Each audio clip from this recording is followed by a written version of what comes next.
আসসালামু আলাইকুম বন্ধুরা, সবাই কেমন আছেন? এ ব্লগসে আপনাদেরকে আবারও স্বাগত জানাই। আজকে আপনাদের সাথে শেয়ার করব ফুলকপির পাকোড়া। বিকেলবেলা চায়ের নাস্তার সাথে এই পাকোড়াগুলো বেশ জমে যায়। চলুন তাহলে দেখে নেই এই পাকোড়া বানাতে কী কী উপকরণ লাগে। এর জন্য আমি একটি মাঝারি সাইজের ফুলকপি থেকে ফুলগুলো খুব সুন্দর করে ছোট ছোট করে কেটে নিয়েছি। এই ফুলকপিটা বাজার থেকে 2-3 দিন আগে কিনে এনেছি, ফ্রিজে ছিল, এর জন্য কালো দাগ পড়ে গেছে। বাজার থেকে এনে সরাসরি বানালে দাগগুলো থাকে না।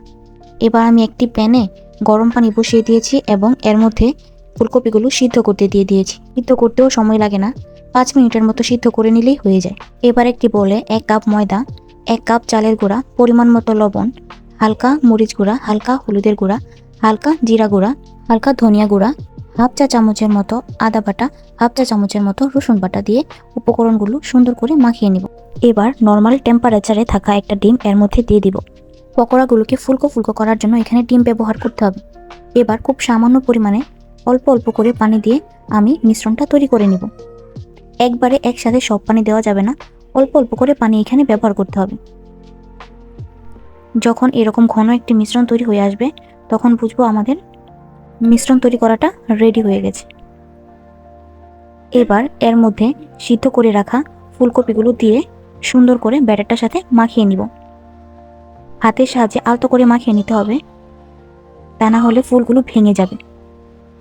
এবার একটি ফ্রাই প্যানে পরিমাণ মতো তেল দিয়ে তেল ভালো করে গরম হয়ে আসলে ফুলকপিগুলো আমি আস্তে আস্তে এক এক করে ছেড়ে দিব।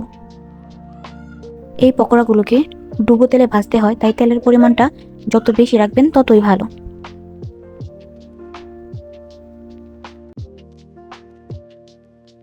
পকোড়াগুলোর এক সাইড হয়ে গেলে আমরা উল্টে পাল্টে উভয় সাইডই সুন্দর করে লাল লাল করে ভেজে নেব। পকোড়াগুলো যখন অনেক সুন্দর একটা কালার চলে আসবে তখন বুঝে নেব পকোড়া ভাজা শেষ। এবার আমি তেল থেকে পকোড়াগুলো আলাদা করে নামিয়ে নেব। পকোড়াগুলো অনেক মচমচে হয়েছে, আপনারা দেখলেই বুঝতে পারবেন।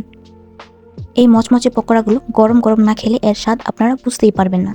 বিকেলবেলা চায়ের সাথে এই মচমচে গরম গরম পাকোড়া হলে আড্ডা যেন আরও বেশি জমে যায়। বিকেলবেলা হঠাৎ বাসায় কেউ আসলে চটপট জলদি এই নাস্তা তৈরি করে দেওয়া যাবে। তাহলে আর দেরি নয়, এখনই বাসায় ট্রাই করে দেখুন মচমচে ফুলকপির পাকোড়া।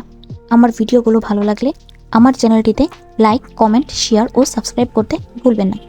আবারও দেখা হবে নতুন কোনো ভিডিওতে। সবাইকে ধন্যবাদ জানিয়ে আজকে এইখানেই বিদায় নিচ্ছি। আল্লাহ হাফিজ।